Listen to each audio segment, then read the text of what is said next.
réalise. Donc, pour vous dire que tout est d'abord une idée. D'accord? Donc, une idée d'entreprise peut venir non seulement d'un problème personnel que vous-même vous avez et que vous voulez résoudre, ça peut aussi venir d'un problème d'un de vos proches, d'un problème national ou même mondial. Hein? D'accord? Donc, c'est pourquoi dans l'une de mes vidéos, j'avais pris l'exemple d'un empereur chinois. Vous voyez, tout le monde sait que les Chinois mangent avec des baguettes. Vous connaissez, non? Ces baguettes-là. Ces baguettes-là, ça n'existait pas. Comment ça a existé?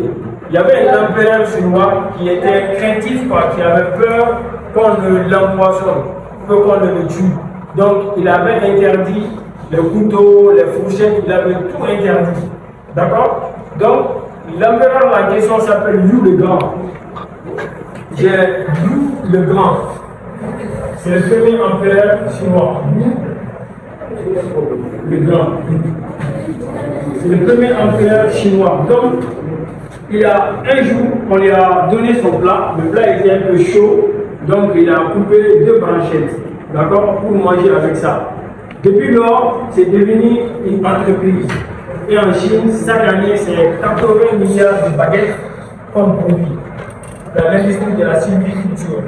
D'accord? Donc c'est pour vous dire que tout commence par l'idée. Quand vous avez l'idée, donc il faudra maintenant matérialiser cette idée-là.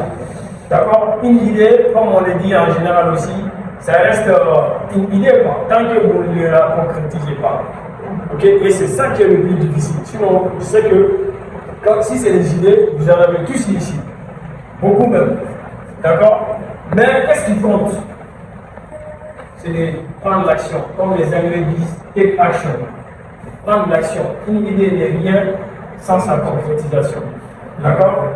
Voilà. Donc, ceux qui veulent devenir des entrepreneurs, c'est module là-bas vous servir exactement. Parce que, comme je vous l'ai dit, moi, quand j'ai quitté l'université, j'avais, comment on appelle, des blocages.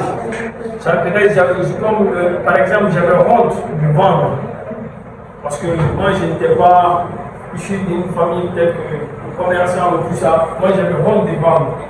D'accord? Donc, il fallait, quand je me suis lancé dans l'entrepreneuriat, il fallait vaincre cette honte-là de vendre. Parce que vendre en tant que tel n'est pas une chose mauvaise, hein? Mais quand vous n'êtes pas habitué, vous avez comment on appelle, des gènes, quoi. D'accord? Moi, j'avais ces gènes-là. Et puis surtout, quand tu es quelqu'un de diplômé, quoi. Quand tu as quelqu'un qui a un master et que tu peux vendre des produits. Parce que quand moi j'ai lancé mon site web, il fallait que je vende. C'est un site web de e-commerce, c'est-à-dire de vendre des produits. Ok? Il fallait que je vende. Comment moi je me suis retrouvé là? Donc, moi, avant ça, j'ai fait beaucoup de stages avant de me lancer. Même après ma formation au Yali, j'ai eu un stage dans une banque. Banque BCI. Banque pour l'industrie et le commerce. Donc, quand je faisais mon stage là-bas, j'avais eu un stage de 3 mois et j'avais une promesse d'embauche à la fin. On m'avait dit que j'allais être embauché à la fin de mon stage. Donc, j'ai commencé le stage. C'était un stage de 2 ou 3 mois, je me rappelle bien. Un stage à Bamako, dans leur direction générale, qui est près du monument Samaba. Voilà, si tu connais Bamako, vont se retrouver. Près de la maison du Hajj. Donc, après, moi j'avais décidé, si jamais, à la fin de ce stage-là, on ne me recrute pas, c'est fini, je ne ferai plus de stage.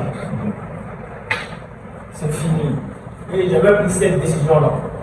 Quand je faisais des stages, j'avais mon projet, ça va qui était déjà tout planifié, tout calé. Il fallait seulement que je me lance, que j'enlève les costumes et rentrer dans le marché de Bamako. Et c'est ça que j'ai fait. Malheureusement, à la fin, bon, je peux même dire heureusement, parce que si j'avais été embauché, peut-être que je n'allais pas devenir ce que je suis aujourd'hui, ou un entrepreneur. Malheureusement, ou heureusement, Dieu a fait que, à la fin de mon stage, mais avant, le directeur qui était là-bas de la banque, qui devrait me recruter, m'embaucher, a été enlevé. Parce que ça a coïncidé avec la fin d'année. lors d'un conseil d'administration parce que la banque où je faisais mon stage, il y avait des Mauritaniens qui étaient des actionnaires. Il y avait des Mauritaniens qui étaient des actionnaires. Donc, le conseil d'administration s'est passé chaque année en Mauritanie. Donc, le directeur de la banque